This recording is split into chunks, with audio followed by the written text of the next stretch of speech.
So the place that I want to start is where Lao Tzu started. First verse of the Tao Te Ching is, the Tao that is speakable is not the eternal Tao, and the knowledge that is knowable is not the eternal knowledge.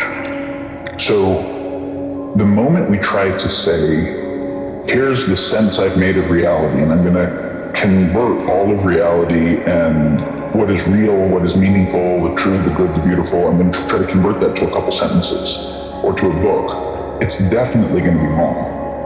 And then to the degree I try to live based on that model, it's going to suck. And to the degree to which I really try to push for intellectual congruency, I can tell it's wrong. And so then I'm left either searching more or with some kind of nihilism, or having to, at some point, subtly lie to myself that one of the things that I'm thinking about that's kind of squishy is more logically sound than it really is. The biblical "have no false idols" is, if reality is sacred to me, then no understanding of reality, there will always be an information compression on reality, less than reality is sacred to me. I don't make my model an idol. And so I'm actually not, my confidence margin on any belief system about the world is never 100%. And my connection to the world is not mediated through them. My felt sense and experience of life and the meaningfulness and the beauty of it exists independent of any cognitive models I have about the nature of aesthetics and ethics. I can come back to that thing of what is base experience, what is modeling, what are the modes of perception and consciousness and how do they relate to each other? I can share some models about ontology, what do I think is real? And what do I think the nature of consciousness and meaningfulness and evolution are in time? And I know that everything that I'm saying is at best partial. I can't sense make well if I have a bias towards wanting more certainty than I really have the right foundation for, or I have a bias towards being uncomfortable with any certainty and wanting to continue to dwell within uncertainty and multi-perspective process without actually integrating them. And so this is an interesting place where emotional biases and existential and identity biases end up affecting cognitive biases. And yet perspective taking is connected to all of it. When I'm doing repeatability in science, that's actually a perspective process. I'm wanting to make sure that this particular thing that I'm holding as objective is true across all of these perspectives that hold the same context. That it's not subjective or intersubjective, it's subjective. The way we think about science formally is a method that can be applied to the domain of things that are both measurable and repeatable. Well, there are things that are real that are not measurable, like every experience you've ever had. I can't do a third-person process on first person.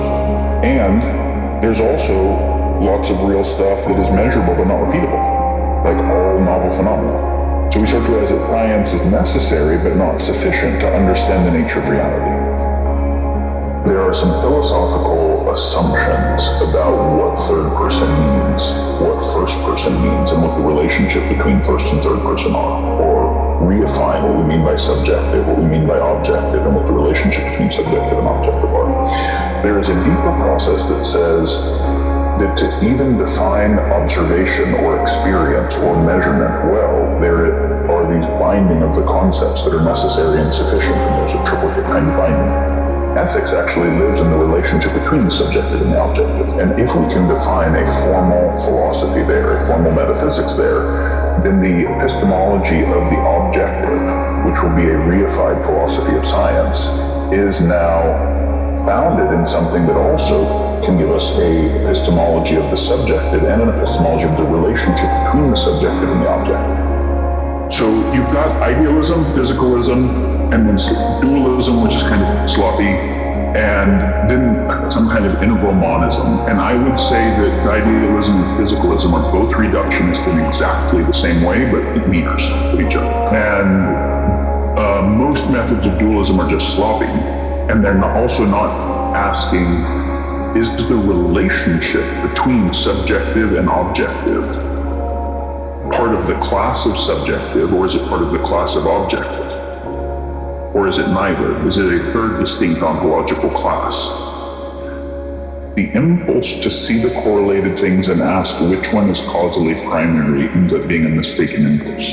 And this inquiry is happening where there is a subject considering an object, and then asking about the fundamental nature of subjectivity and the fundamental nature of objectivity, and then usually forgetting to think about the fundamental nature of the relationship between subjectivity and objectivity.